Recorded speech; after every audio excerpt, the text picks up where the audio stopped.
ദാഹകനും പതിതന്നുമഗ്നിയജനം ചെയ്ത ഭൂസുരനും ഹരിനാമ കീർത്തനമിതൊരു നാളുമാർക്കുമുടനരുതാത്തതല്ല. ഹരി നാരായണായ നമഃ.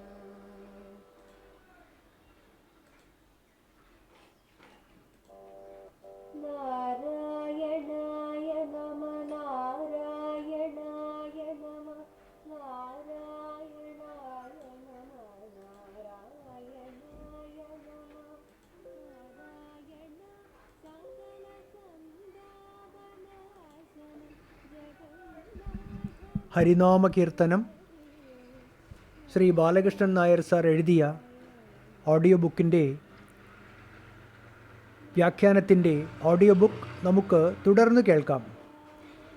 ഈശ്വരനാമം ചൊല്ലുന്നതിന് ചില നിബന്ധനകളില്ലേ? എല്ലാവർക്കും അത് ചൊല്ലാൻ പാടുണ്ടോ? എപ്പോഴും അത് ചൊല്ലാൻ പാടുണ്ടോ? ദേഹമോ പരിസരമോ അശുദ്ധമായിരിക്കുമ്പോൾ ഈശ്വരനാമം ജപിക്കാമോ? ഈ രീതിയിൽ പലർക്കും വരാവുന്ന സംശയങ്ങൾക്കുള്ള മറുപടിയാണ് അടുത്ത പദ്യം. 20-ാം പദ്യം. ഋതുവായ പെണ്ണിനുമിരപ്പനും ദാഹകനും പതിതന്നുമഗ്നിയജനം ചെയ്ത ഭൂസുരനും ഹരിനാമ കീർത്തനമിതൊരു നാളുമാർക്കുമുടനരുതാത്തതല്ല. ഹരിനാരായണായ നമഃ.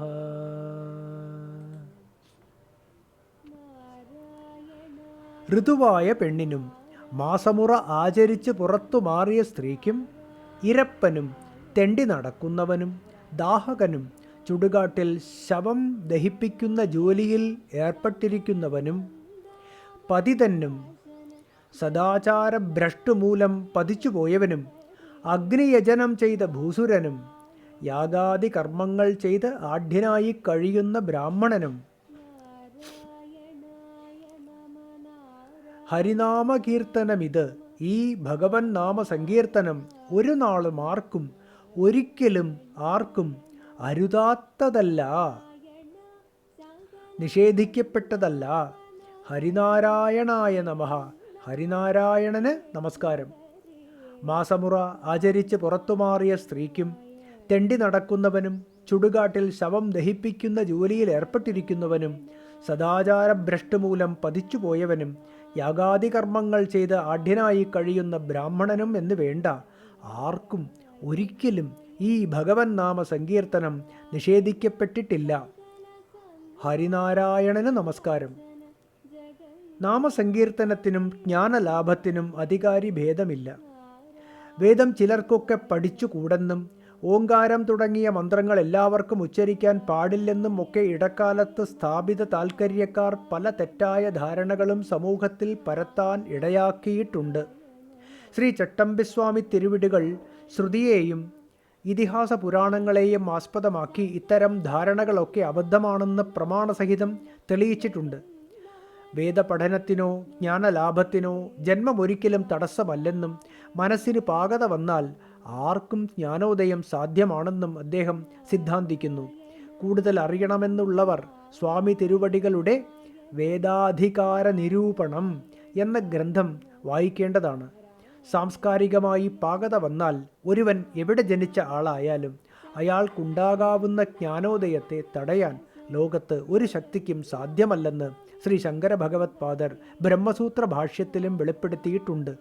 കർമ്മകാണ്ഡ വേദഭാഗങ്ങളും യജ്ഞാദ്യനുഷ്ഠാനങ്ങളും പല സാങ്കേതിക അംശങ്ങളും ഉൾക്കൊള്ളുന്നവയായതുകൊണ്ട് പ്രത്യേകം അവ പഠിക്കുന്നവർക്ക് മാത്രമേ കൈകാര്യം ചെയ്യാൻ പറ്റൂ.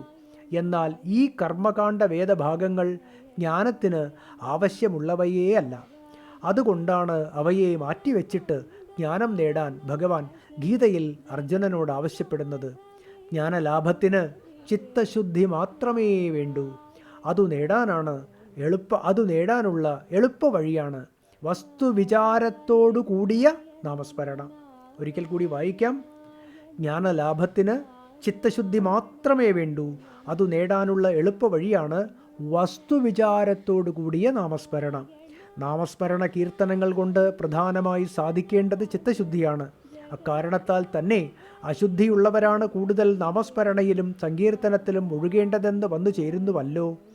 ശുദ്ധി കൂടുന്തോറും സ്മരണവും കീർത്തനവും സ്വാഭാവികമായി തീരുകയും ചെയ്യും. ശുദ്ധി കൂടുന്തോറും സ്മരണവും കീർത്തനവും സ്വാഭാവികമായി തീരുകയും ചെയ്യും. എന്തായാലും കാലമോ ദേശമോ വ്യക്തിസ്വരൂപമോ ഒന്നും പരിഗണിക്കാതെ ആർക്കും എവിടെയും നാമസ്മരണ സങ്കീർത്തനങ്ങളിലൂടെ ചിത്തശുദ്ധി നേടാമെന്നും ജ്ഞാനിയായി തീരാമെന്നുമാണ് ആചാര്യൻ പ്രസ്തുത പദ്യത്തിൽ കൂടി പ്രഖ്യാപിച്ചിരിക്കുന്നത്. മായാമോഹത്തിൽ ആണ്ടുകിടക്കുന്ന അജ്ഞന്മാർ എക്കാലത്തും ഈശ്വരനെയും ഭക്തന്മാരെയും പരിഹസിക്കുന്നവരാണ്.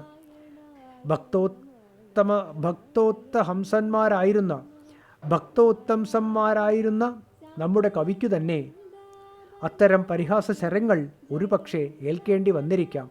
എന്തായാലും ഈശ്വര സാക്ഷാത്കാരത്തിന് കുതിക്കുന്ന ഒരു സത്യജിജ്ഞാസു ആദ്യമായി ഉദാസീന ഭാവത്തിൽ പുറന്തള്ളേണ്ടത് ഇത്തരം മൂഢന്മാരെയാണ് എന്നാണ് കവി അടുത്ത പദ്യത്തിൽ വിവരിക്കുന്നത്. Audio book തുടരുന്നതാണ്.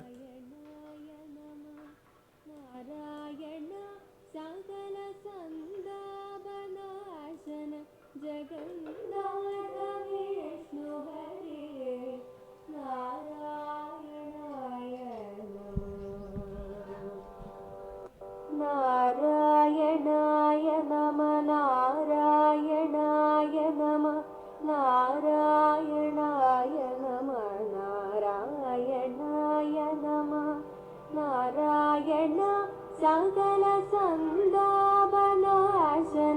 ജഗന്നാഥ